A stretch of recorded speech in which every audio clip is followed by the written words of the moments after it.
You are here with By the Cover. Today I'll be reviewing The Unseen by Ania Ahlborn. This book was 366 pages and took me 3 days to read. I would rate it a 7.5 out of 10.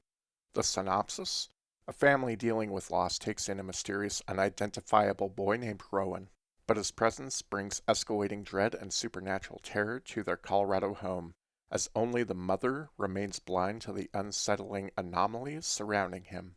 As far as my likes with this book, I really like the different perspectives of the family members.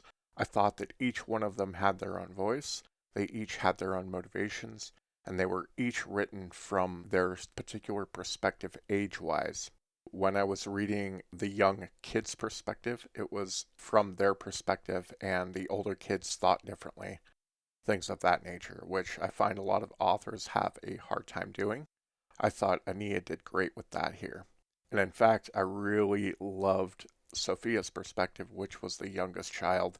And that for me is a feat because I typically do not like children in books in general, let alone very young ones. But I found all of the perspectives very interesting. I really liked that each of the kids had a different recollection of how Rowan was when they first met him versus subsequent meetings. There were some really great executed scenes.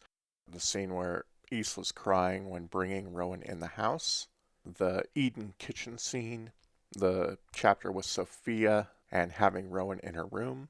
Just a lot of great creepy scenes. I loved the overall theme of grief and how that can affect a family and each individual person in that family. I also liked that the book had a very creepy and uneasy feel throughout the entire thing.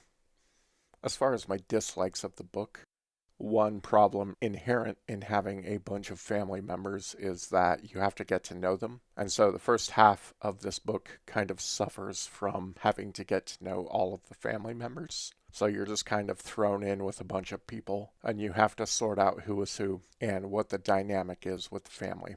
It's not a bad thing, it's just something that you're going to have to contend with. So be prepared for it. And my only real dislike of this book is I did not like Isla's character.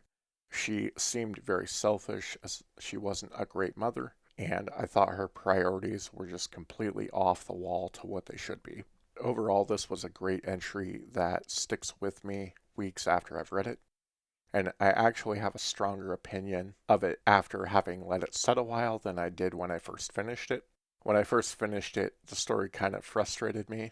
It didn't end the way I wanted it to because I was really rooting for a certain outcome, which wasn't the case. But I still think overall it was a great book. This is one that grew on me the longer I let it sit after finishing it. That's about it. We'll catch you later.